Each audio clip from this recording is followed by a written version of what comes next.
you for coming. Welcome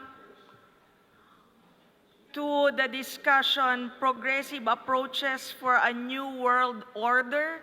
Welcome to the Global Progressive Mobilization event of the Friedrich Ebert Foundation and the Progressive Alliance. I am Macris Cabreros. I am the Global Coordinator of the Progressive Alliance, and I am from the Philippines. Thank you for coming. Welcome. This is a discussion with world leaders from the Global North and the Global South, and a discussion among comrades about the current competition over different conceptions of the world order, that this is not only about security policy or geopolitical narratives, but billions of lives, and what happens to them is being decided, being influenced by multilateral institutions and decisions made by those that are involved in shaping these decisions. We see rising authoritarianism. There are 2 billion people in the world now that are living in some form of authoritarian government. There are 500 women and girls living under wars and conflicts, and it would take 123 years to close the gender gap. All this and the climate, we are now at the hottest each year because of climate change. These are fundamental issues and interconnected ones that should and could be addressed by a multilateral order that is working. But we all know that it is not working today. So we have asked experts, political leaders to join us today. How do we provide the progressive approach for a new world order given these different challenges? I am very proud to welcome the former Prime Minister of Sweden and leader of the Swedish Social Democratic Party joining us today, Magdalena Andersson. Welcome. I am proud to also welcome the National President of the Australian Labor Party, Wayne Swan. Thank you for joining us today. We have also today the General Secretary of the Social Democratic Party of Germany, Tim Klusendorf. Thank you for joining us today. The President of the Citizens Coalition for Change from Zimbabwe is also joining us today. Welcome, Jameson Timba.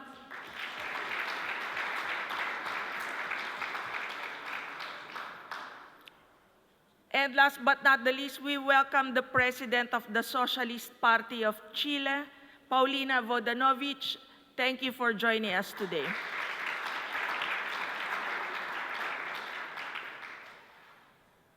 We are very tight on time, as you know from the previous activities that you already attended. I will be giving our prestigious panelists who are seasoned speakers 5 minutes in the first round and 2.5 minutes for the second round before we wrap up our discussion. We will make the most of their time. Yes, 5 and 2.5, yeah? We'll keep it fit together until 45 minutes. Now, for our first round, I will ask our leaders, in the current climate of geopolitical change and rapid technological advancements, how do we reimagine renewing multilateral institutions with renewed and stronger capabilities that can propel international cooperation based on rights for the protection of the climate and equity that is now under assault? I'll give the leader of the Swedish Social Democratic Party, Magdalena. You have the floor for this first intervention.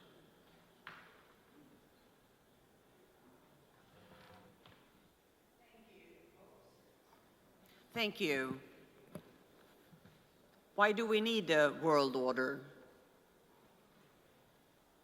because it's important for ordinary people across the world.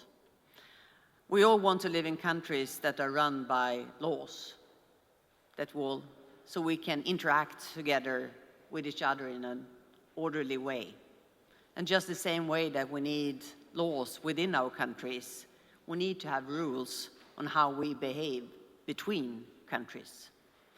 And this is important for all citizens in the world, because we need to cooperate with each other in the world when it comes to securing a functioning global trade, when it comes to fight climate change, when it comes to protecting people across the world. The world order that we built after the Second World War wasn't perfect, but it has created stability in many dimensions, and it has increased global trade and lifted millions out of poverty. Now we live in a world where this world order is sidelined in many aspects. We have, since more than 4 years, we have Russia's illegal invasion of Ukraine. We have a China that is stepping up, not respecting human rights. And we have a man living in a big White House that publicly says that he thinks that his private morale is more important than international law. A man that just started a war in Iran that is have global economic consequences and lots of civilian loss. And on top of that, he started trade wars, with not obvious how that would actually gain anyone, including the American people. So to me, it's very clear that the world of yesterday is gone. It will not come back. And then what's next?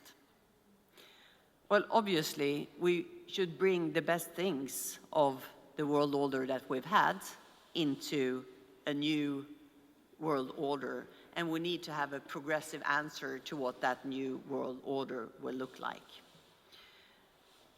One of the best things, I think, during the last decades has been the increased global trade.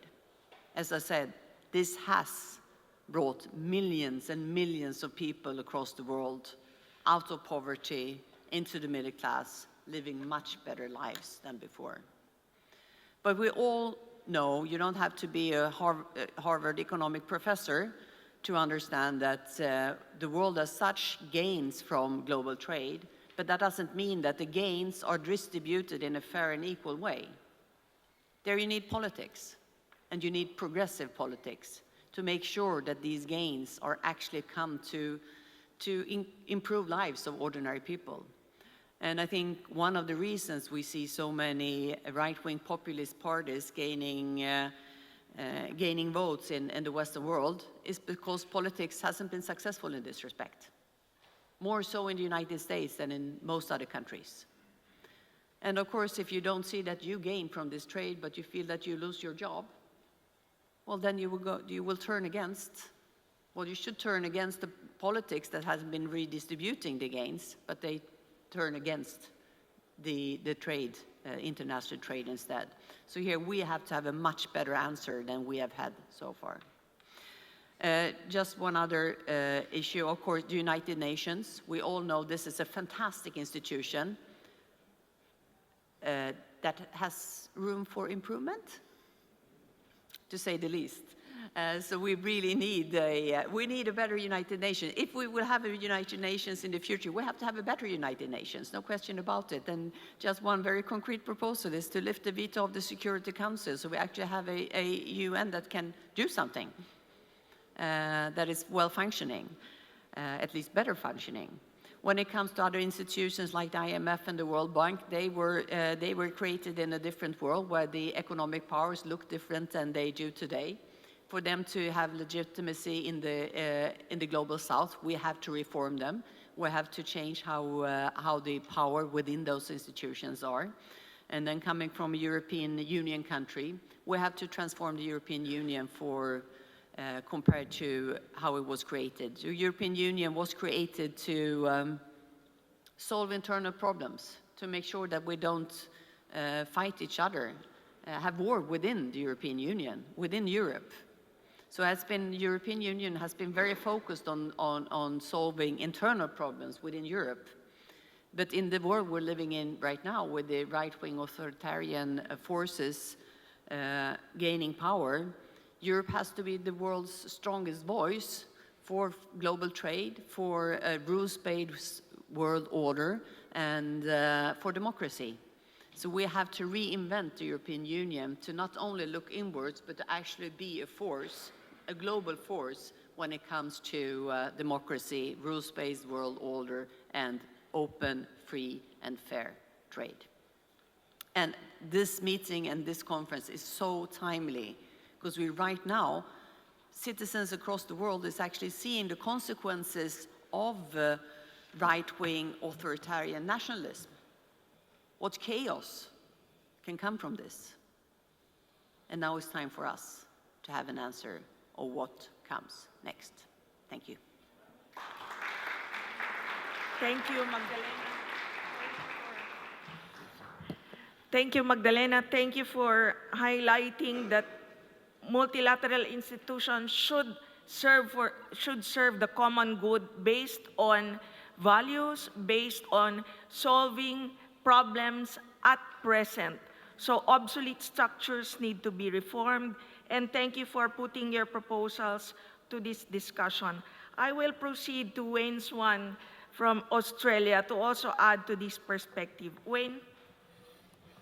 Thank you very much. And I agree with all of the commentary that we've just heard. The problem is that we don't have a policy problem. We have a politics problem.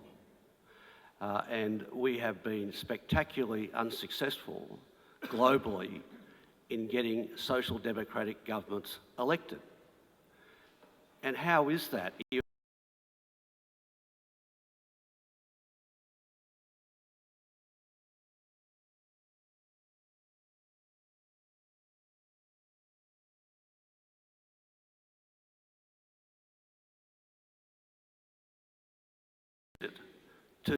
To progressive forces? That's the real question. I've been on the G20.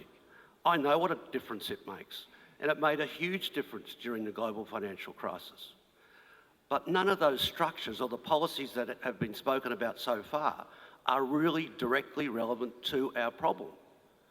If we can get progressive governments elected, then the international arrangements will change, and we will uplift people, and we will become more compassionate, and we'll become a better society for that. But why have we, as social democratic parties, so alienated the working class that they're willing to vote for the likes of Donald Trump? And when we answer that question, we can then start rebuilding the global infrastructure. So I just wanted to make some comments about this in relation to the Australian Labor Party, who had a very big victory last year, the biggest since World War II. And I think it is connected to a couple of things that we need to look deeply at. We haven't had as unequal distribution of income and wealth in Australia as there are in many other countries. We are much, much more equal, for example, than the United States. And largely that has come from policies that are social democratic in nature. A strong commitment to a decent wage, a strong commitment to a progressive tax system, a strong commitment to a social safety net. The consequence of that has been that we have seen less influence from the far right, whereas, say, in the United States or many other countries across Europe, the far right has won elections when they should not have done so, when the left has been unable to garner support. So what we've got to come to grips with is, why is it that so many working class people cannot support us? In Australia, there is something that's a bit more distinctive, although it is replicated somewhere in parts of Europe, because the Australian Labor Party is a Labor Party. And what makes us much more effective is our affiliation with the trade union movement. And our affiliation with the trade union movement is not just one that is organisational or financial. It's one that connects us to working people. And it's one that means we have better and stronger support amongst working class Australians. And when time gets tough, that's a well that you can draw from. So I would suggest we need to look at ourselves in the first instance about how effective politically we are, how and why we've lost the votes of working class people, and how we can win them back. In the last federal election, we offered a program that saw significant increases in wages, significant increases in the social safety net, a set of policies to deal with the cost of living crisis. And the backdrop to that was, of course, towards the end of our election campaign, the election of Donald Trump. So we managed to, if you like, escape the challenges that the Democrats in the United States and many other parties have had, because we had a connection with the working class. So I would suggest organisational change at the grassroots is perhaps the most fundamental thing we can do to begin the process of reconstructing not just our governments and our societies, but also a new international order.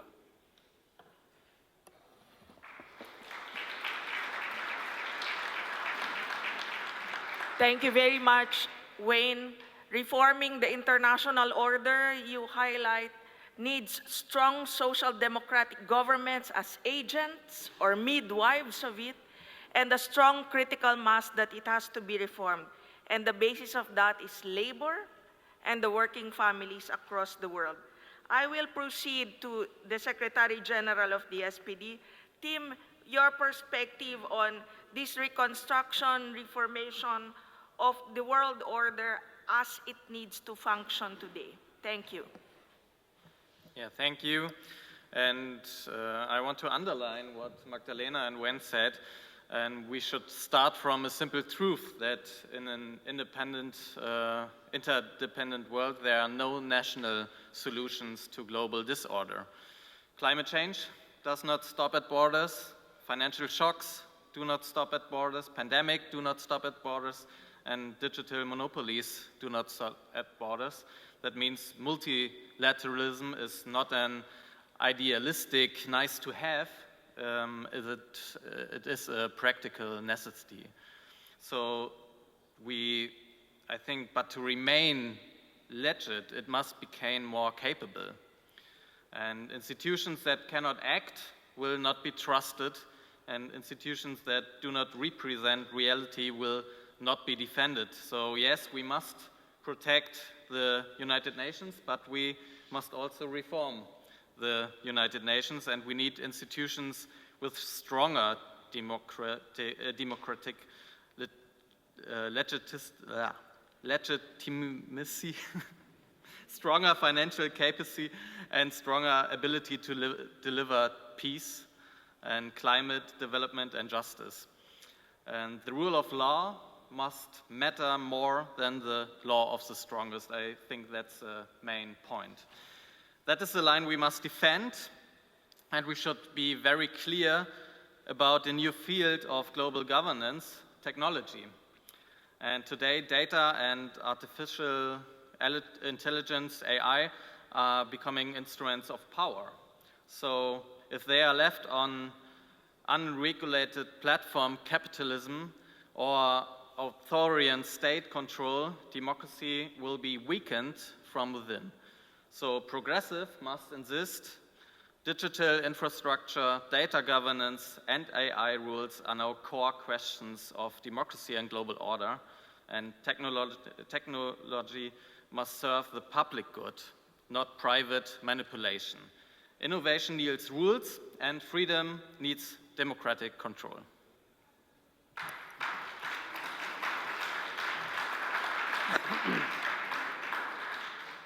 Thank you, Tim, for giving the perspective on democratic governance and how we rebuild trust in these institutions that we ought to reform. Jameson Timba, you come from Zimbabwe, from Africa. We would like to hear your perspective on this conversation. Welcome, you have the floor. Thank you, comrades and fellow progressives. We meet at a moment of profound transition which is not only geopolitical, but also civilizational. The post-Cold War global order is fragmented. Multilateralism is weakening, and technology is advancing faster than governance can respond. And across continents, rights, climate commitments, and social equity are under sustained assault. From a global South point of view, and in particular from an African perspective, this is not new. It is an intensification of a longer pattern where global systems have often been designed without us and too often against us. But today, this presents something different, not just a crisis, but a possibility. The question is not whether the global order will change. It already is. The question is, will progressives shape that change or be shaped by it? How then do we reimagine multilateralism under these circumstances? We need, first of all, to acknowledge the fact that the current multilateral system faces three structural failures. One, the system lacks legitimacy. It has got a legitimacy deficit. Institutions such as the UN, the IMF, the World Bank reflect a post-1945 power architecture. They do not adequately represent Africa or the global South. Two, we've got an enforcement weakness. We have climate agreements without consequence, rights frameworks without protection, and trade rules without fairness. Three, technological governance vacuum. Power has shifted to corporations, major corporations, and a few states, whilst global regulation lags behind. What then do we need to do? We need to shift as progressives. There's need to move from symbolic to functional multilateralism, from power-based to rights-based governance, from voluntary to enforceable commitments. We cannot have climate justice without enforcement of agreements, from state-centric to multi-level participation. These are the issues that face us as progressives, and these are the key issues that we need to address if I'm to respond to the first question. Chris, thank you.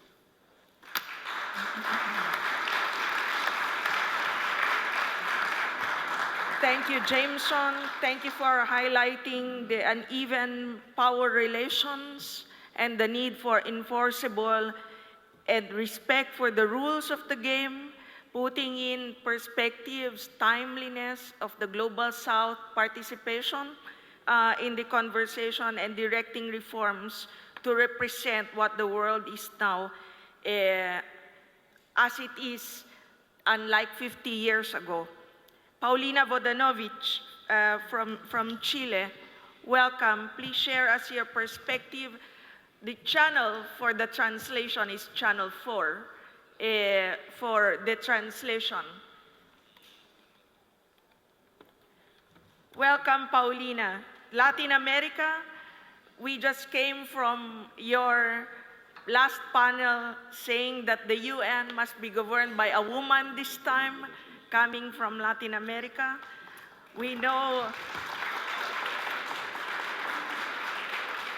We know you are doing that here as an advocacy, but let us know your perspective on what's already being said by the other panelists on how we reshape a global order that is built on trust, respect, and equity. Paulina, welcome. Muchas gracias, Macris. Muy buenos días a todos, a todas. Perdón. Creo que es fundamental esta oportunidad que nos ofrece esta organización para poder pensar sobre los principales desafíos del progresismo en los tiempos actuales, de este avance de la ultraderecha. Escuchando a quienes me precedieron, a nuestros compañeros, pareciera ser que todos tenemos desde los distintos países y continentes la misma apreciación, el mismo diagnóstico. Lo que está ocurriendo efectivamente es a nivel global y por lo tanto estas instancias debieran servirnos también no solo para diagnosticar, sino para poder construir juntos ciertas soluciones tal como los hace la ultraderecha hoy en día. Efectivamente, nuestra primera misión hoy pareciera ser la defensa de la democracia, porque aquello que creíamos garantizado hoy día ya no lo está.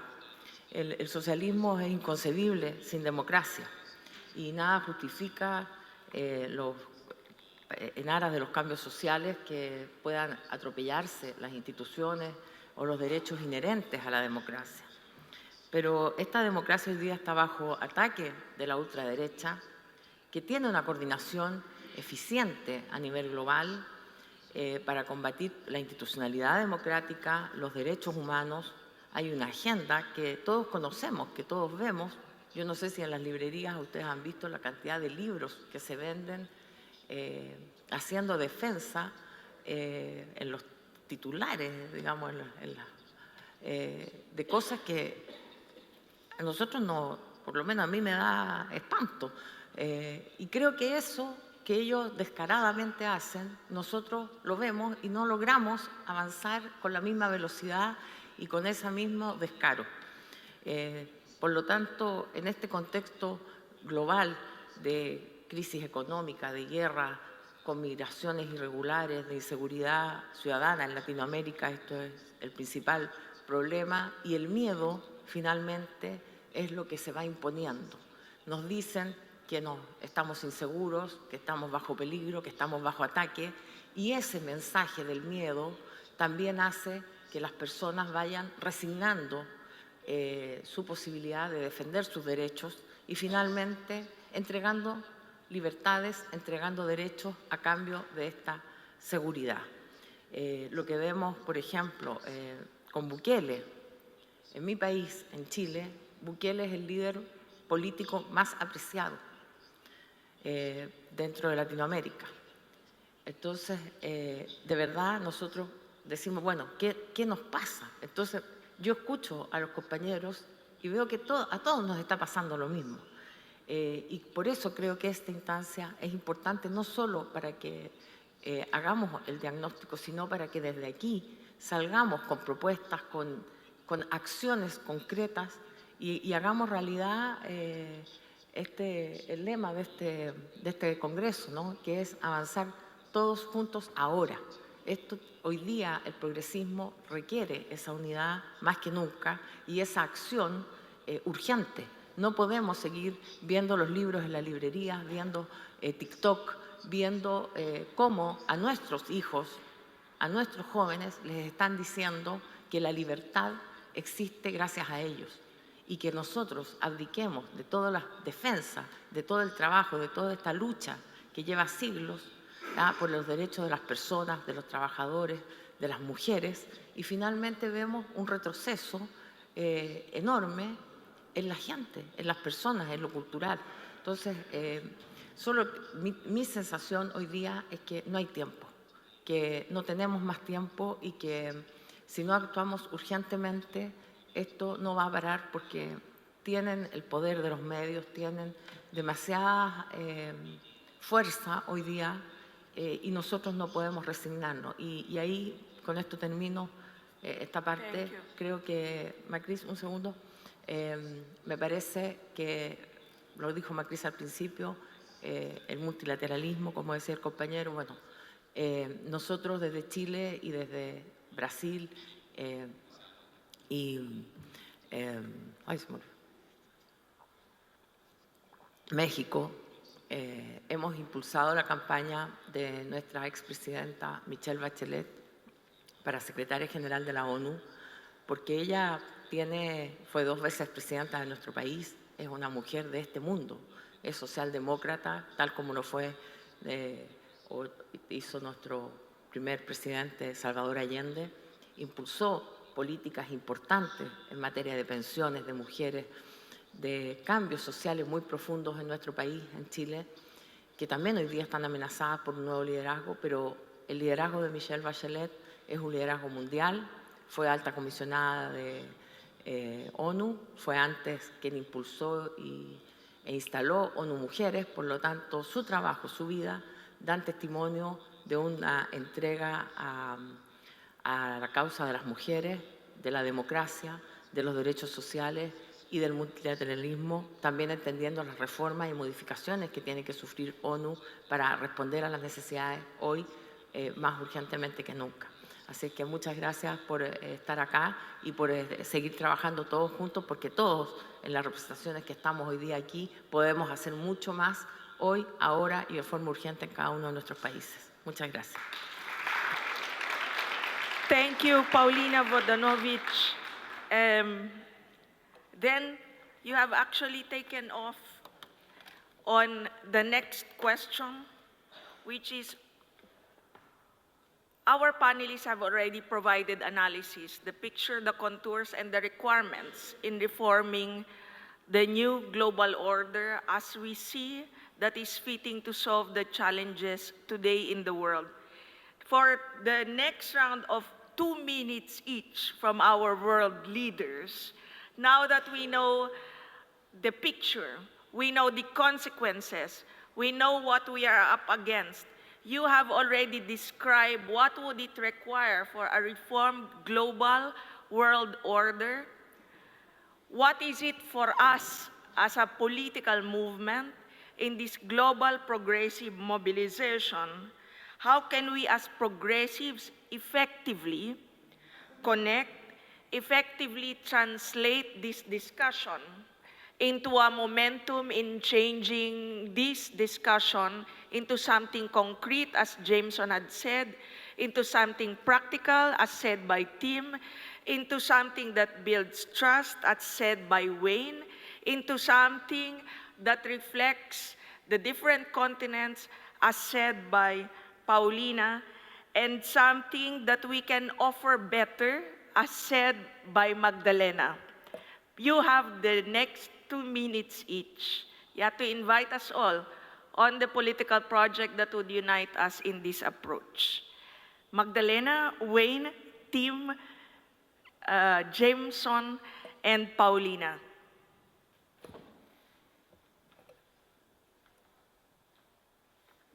Oh, this will be easy in 2 minutes.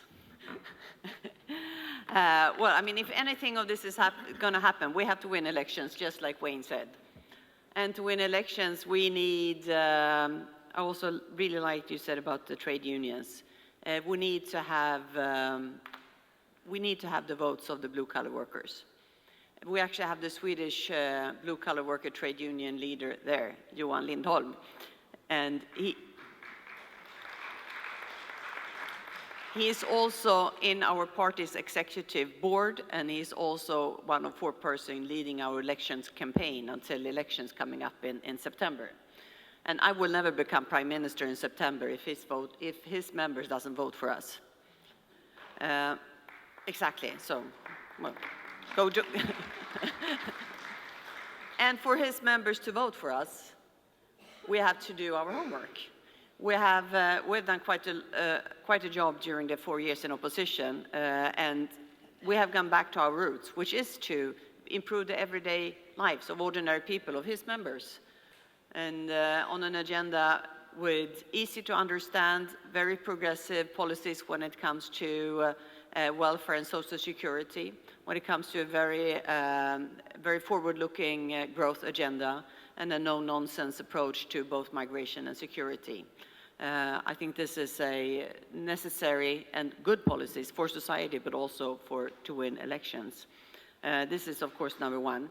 The second one is we have to be better to do what the far right is doing, namely learning from each other. They have very close cooperation. We can see if something works in one country, it immediately imports to the next one. We have to be much better to learn from each other to be more successful. And once in power, once we have a closer cooperation between the progressive forces globally, we also have to make sure to build new alliances globally between countries.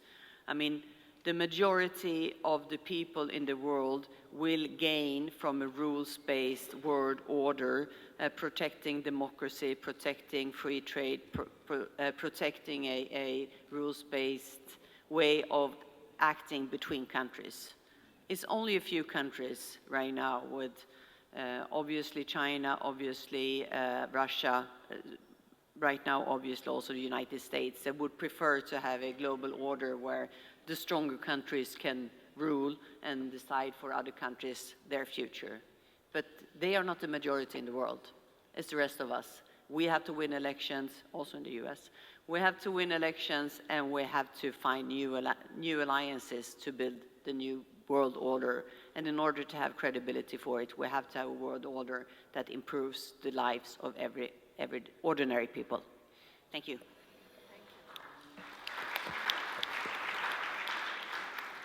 I agree with all of that, but most importantly, we have to start talking the language of everyday people.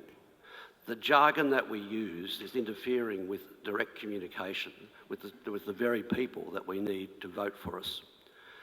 I'm a great fan of Dr. Martin Luther King and his I Have a Dream speech. But what's not known about that speech, if we go back and have a look, it wasn't about dreaming. It was entitled Jobs and Freedom. Jobs and Freedom, making the point that economic opportunity is at the very core of what we have to talk to people about. And if you're really genuinely interested in achieving equality, its foundation is economic.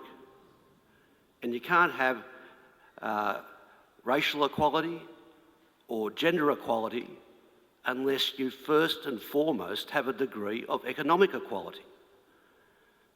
And that gets missed in our communications. And it's something that most of us should be able to do better than anyone else in the political field because of our affiliation with Labor, working people, be it direct through trade unions and their affiliation or more general, as it is in many other parties. We should never forget that we're an economic movement. It's a travesty that somehow billionaires can masquerade as defenders of the working class and get away with it. And that's not just because they've got money or they're very smart. It's something that we're not doing to communicate our message and our policies.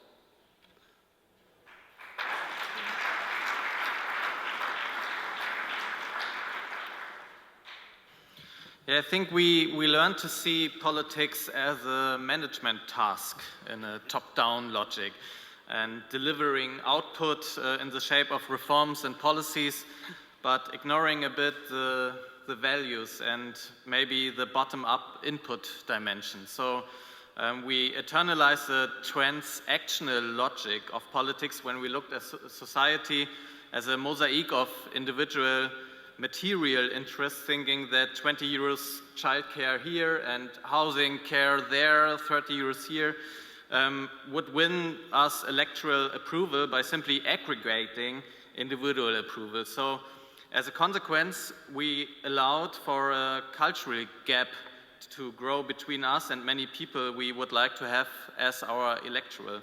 I think we dare to unlearn these patterns and reflexes and dare to build true relationships and true relationships to other people, dare to influence values and ideas in society again, dare to have a project again, instead of talking about narratives all the time, dare to offer systematic answers to systematic problems, and dare to build societal coalitions that will translate into majorities for these systematic answers. I think we have dared to be very, have much more energy and passion, and have a common project in the world, and in the end we have to win against this right-wing movement, because our world should be very, very free and full of solidarity and injustice. Thank you.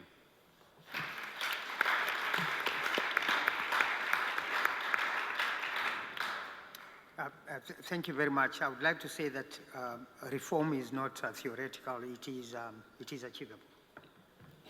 And I would like to identify probably 3 key areas that we can practically look at. One is representation reform. We need to expand global decision-making structures to include Africa, rebalance voting power in financial institutions. 2, we need new frameworks on global climate justice. We need a compact digital governance charter that can govern all of us. As far as Africa and Global South is concerned, we also need a sovereign debt resolution mechanism. Number 3, one of the key reforms that is required is accountability. There's need for transparency. There's need for citizen oversight on whatever we are doing. There's need for parliamentary linkages. There's need for global governance, which must be both inclusive and answerable. Thank you.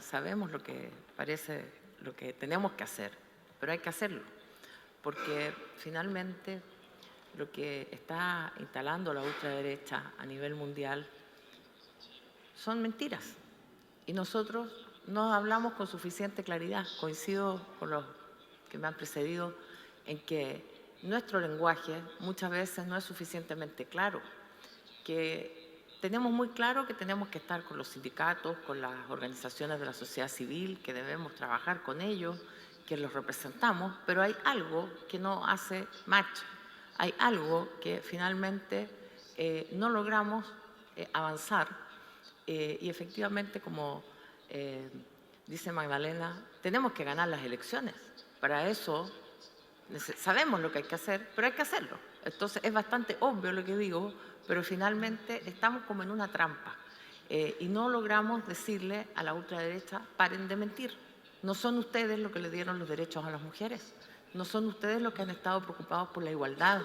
Su promesa de libertad se sustenta en una mentira, porque no es libre el que no tiene los medios económicos para poder acceder a todo lo que ustedes les ofrecen.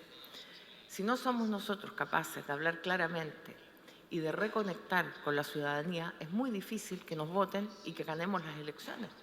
De manera tal que ese esfuerzo tiene que ser en conjunto y tiene que ser urgente.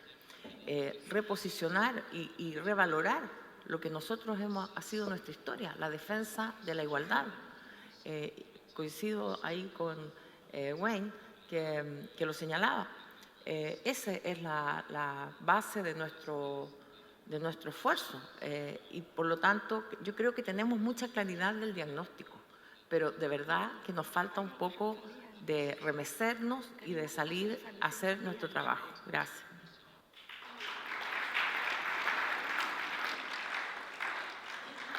Thank you very much to our distinguished speakers. Thank you for your final take.